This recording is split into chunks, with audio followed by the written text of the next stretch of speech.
When we talk about U2's most important albums, War, released in 1983, is a turning point.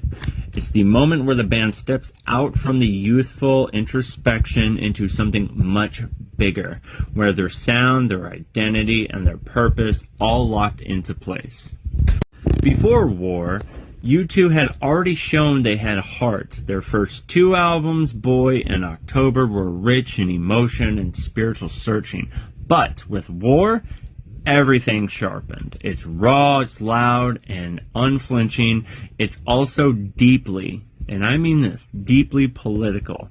And to really understand its impact, you have to look at where U2 came from, not just as a band, but as part of a movement.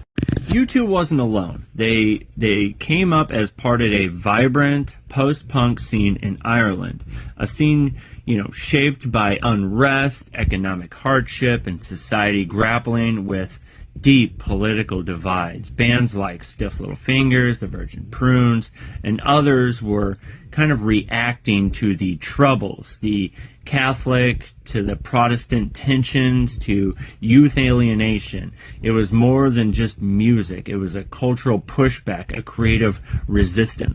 U2's take on post-punk movement was more melodic, more anthemic, but also less political. They didn't, wear aggression on their sleeve like, some of their peers, but they spoke from the heart. War is their first record to really dive into the climate. It's the moment they stopped being a band from Ireland and started becoming a band of Ireland, carrying its anger, its hope, and its voice out into the world. Sunday Bloody Sunday sets the tone immediately. It's a militaristic drum beat, a searing guitar, and Bono's anguished voice calling out, "How long must we sing this song?" It's direct, it's painful, and it's brave.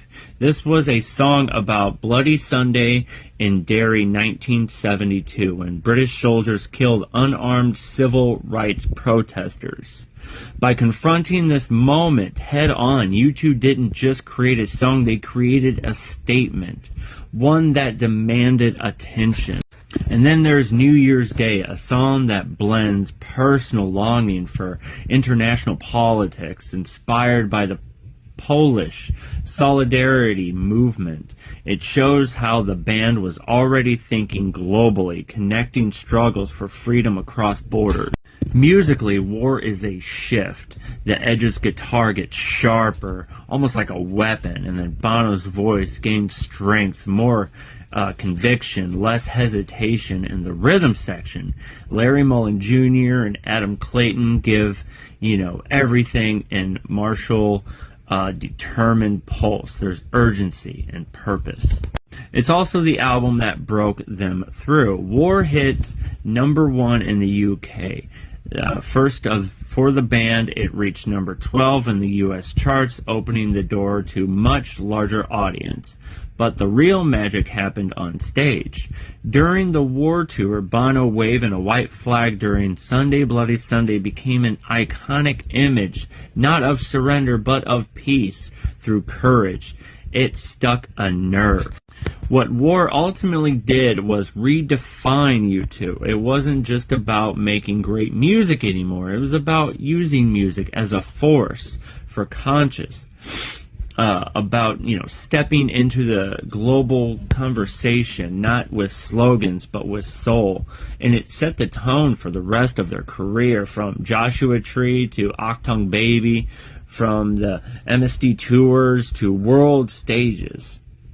And that's why War matters, because it wasn't just a great record. It was a reflection of political moment in Ireland, a product of post-punk generation that refused to be silent. And in giving that voice a global platform, U2 became more than just a band. They became messengers. 40 years later, that message still holds. In a world full of conflict and protest, War reminds us that music can still be a weapon, not of destruction, but of truth. So if you haven't listened to this album, check it out. It's absolutely incredible. It's amazing. It's so good. Let me know what you think.